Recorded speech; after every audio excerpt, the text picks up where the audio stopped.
देखिए, पिछली वीडियो में हमने आपको एक्सरसाइज 1.1 पढ़ाई थी।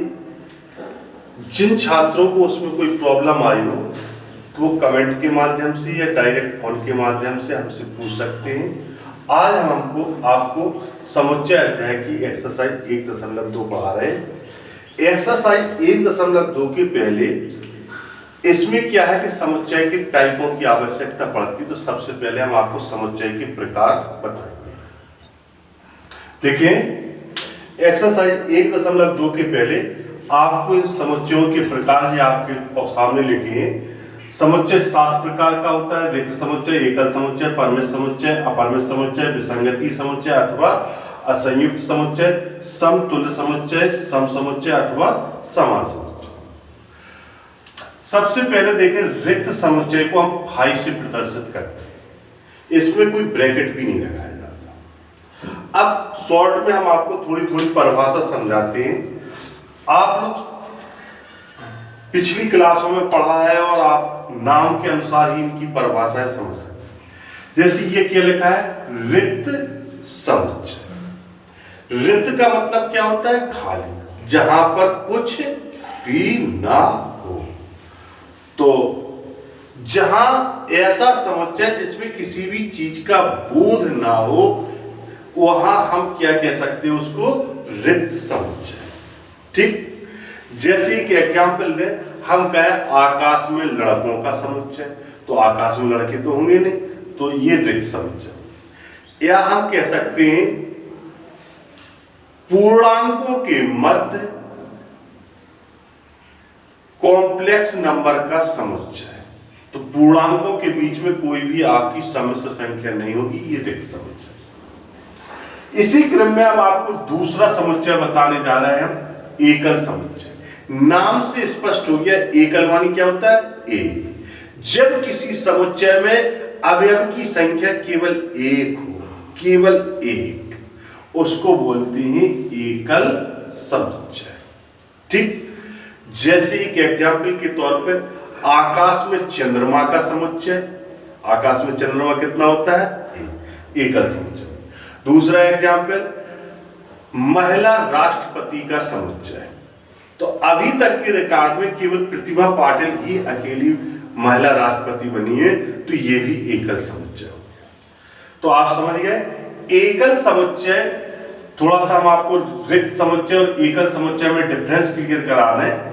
अगर अकेला भाई लिखा है तो ये आपका एकल समुच्चय बना जाएगा, और भाई को अगर हम मझला ब्रैकेट में बंद कर दें तो ये आपका एकल समुच्चय बना जाएगा। इसी प्रकार अगर हम अकेला मझला ब्रैकेट ऐसा बना दें, इसके अंदर कोई अवयव नहीं है, तो ये आपका रिक्त समुच्चय की कैटेगरी में आएगा।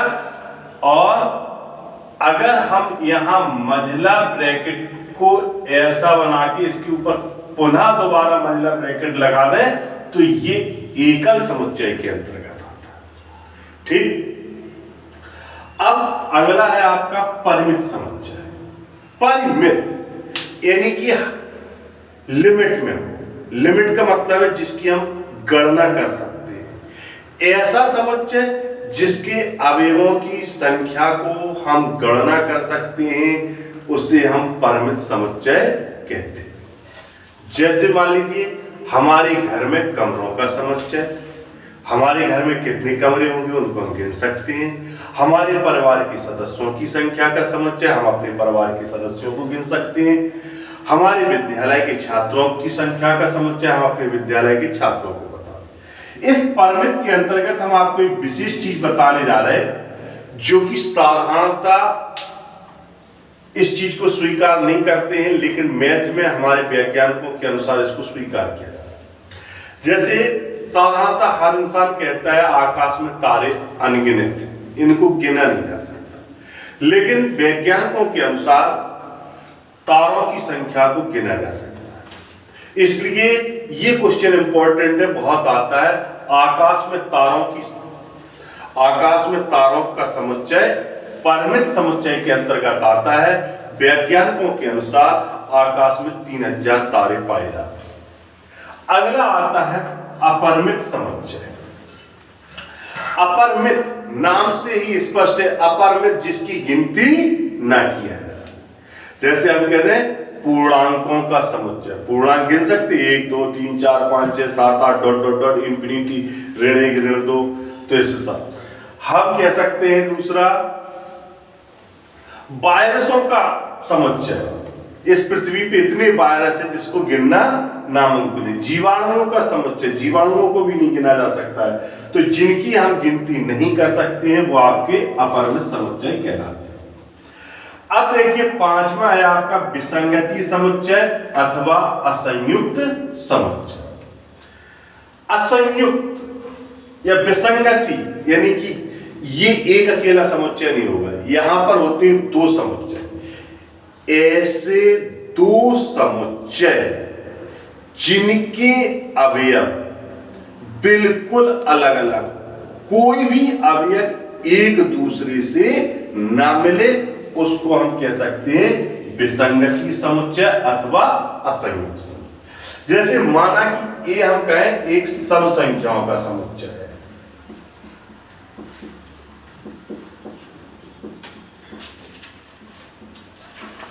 और बी हम कहें विषम संख्याओं का समुच्चय।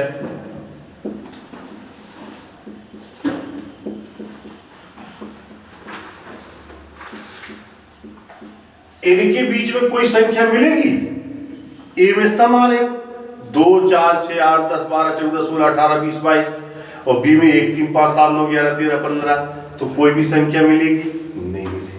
तो ये ए और बी एक दूसरे के लिए कैसे हो गए, विसंगति समुच्चय अथवा असंयुक्त समुच्चय। अगला आपका आता है इसी क्रम में छठवां समतुल्य समुच्चय।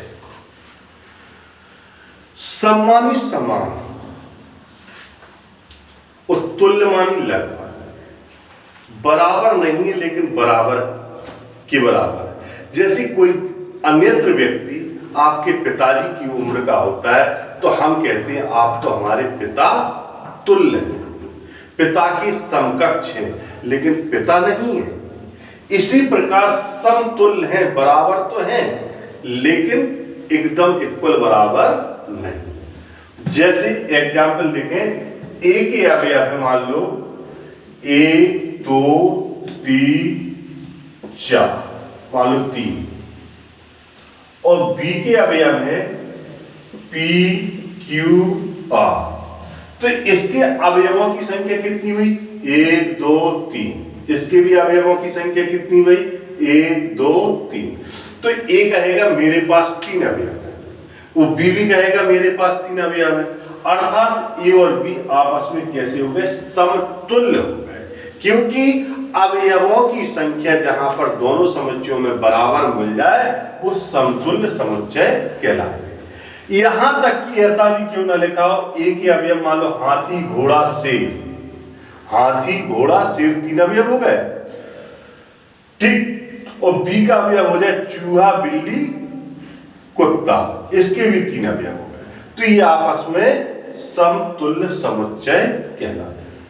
अगला है आपका सम समुच्चय अथवा समान समुच्चय। देखो बेटा, पिछली एक्सरसाइज में पिछली वीडियो में हमने आपको बताया था कि समुच्चय में क्रम का कोई महत्व नहीं होता है, समुच्चय में क्रम का कोई महत्व नहीं होता है।